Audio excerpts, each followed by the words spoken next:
মক্কার তরুণ ছাগল পালতো মুশরিকের বিশ্বনবী আর আবু বকর রাদিয়াল্লাহু তাআলা আনহু একবার গেলেন, যে দেখে এই তরুণ দাঁড়ায় আছে। বিশ্বনবী বলেন, আমি খুব ক্ষুধার্ত, তোমার কাছে কি দুধ আছে ছাগলের?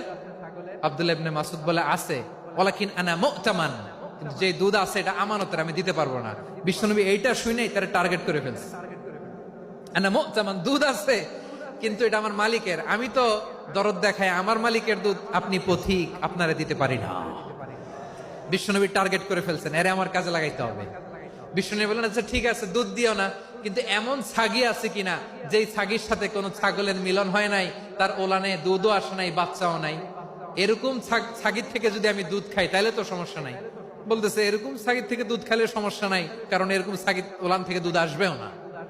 বলতেছে, ঠিক আছে, এরকম একটা ছাগি নিয়ে আসা হলো। বিশ্বনবী বিসমিল্লাহ বলে ওই ছাগির ওলানে হাত দিলেন। হাত দিতে দেরি, পুরো ওলানটা দুধে ভরে যেতে দেরি হয় না। বিশ্বনবী আর আবু বকর রাদিয়াল্লাহু তাআলা আনহু দহন করে পেট ভরে খেলেন। এই দৃশ্য আব্দুল্লাহ ইবনে মাসউদের হৃদয়ে দাগ কাটলো। এই মুআজিজা দেখে তিনি বললেন, আশহাদু আল্লা ইলাহা ইল্লাল্লাহ ওয়া আশহাদু আন্না মুহাম্মাদুর রাসূলুল্লাহ।